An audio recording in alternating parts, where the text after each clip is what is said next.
Is your heart lighter than a feather? For those who may be unfamiliar with where this phrase comes from, this is depicted on the walls of Kemet or Egypt, where the scene of Anubis or Thoth.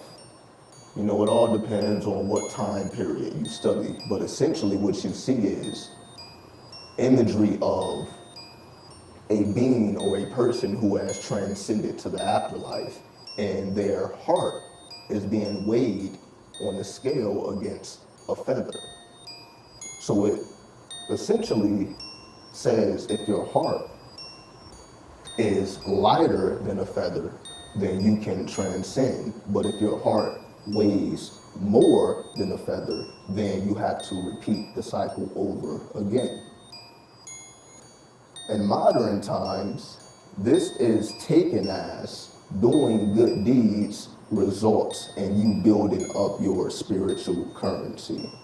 In other words, the better of a person you are, the more spiritual currency you generate, which is the real currency of the universe, because you can have $0 and an abundance of spiritual currency, and you will be okay, because you can essentially extract or pull any type of resource you may need because you have built up enough chi or prana within yourself to be able to do those things with your mind. Magnetism as well as electricity to project as well as to magnetize. So we are taking this imagery on surface value, because if you take it on surface value, it's all about, well, if I do more good deeds, be a better person, be more humble, so on and so forth, be more of a person that gives of themselves more than being selfish, so on and so forth. All these ideas and these philosophies that are pushed upon us by religion and society, which makes us think that this is how we all should strive to be, which is essentially saying we should all be like Jesus or like the Buddha or whatever religious figure that we admire.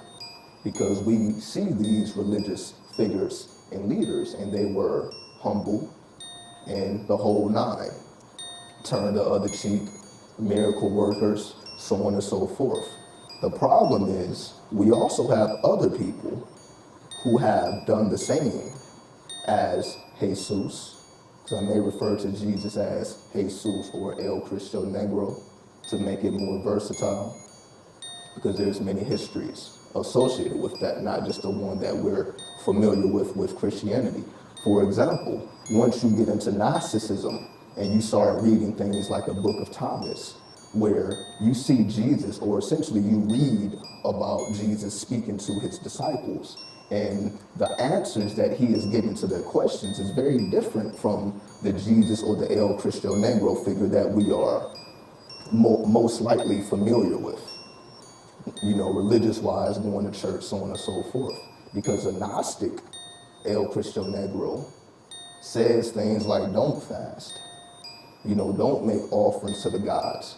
Don't do all these things essentially promoted with self-sacrifice for you to be the martyr, this martyr mentality that we take on because you see this dead man hanging from a cross. You see martyrdom or martyrism. You see those who sacrifice themselves. The fish, Jesus or Jesus, is depicted by the fish of Pisces.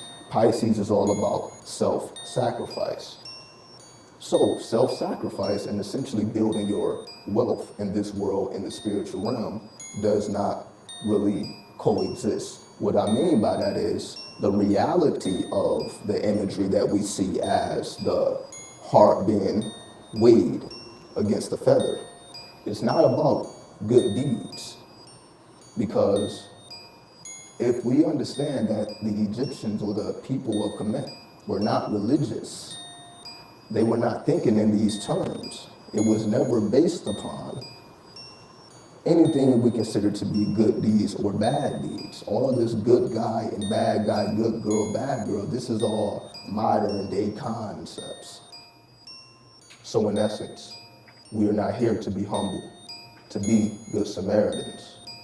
You can be that if you choose, but that's not the goal. The goal is to have self-realization, to be in tune with the intelligence of your heart, which is connected with your intuition, which connects you with your soul force, your inner bliss, the things that give you the most energy, the most real, has nothing to do with the outside world. The outside world will benefit from us expressing our own bliss instead of feeling like we have to sacrifice ourselves for the world.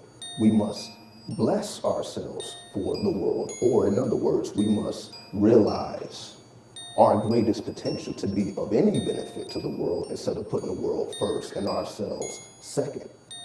We must deify ourselves because we all represent a universal archetype.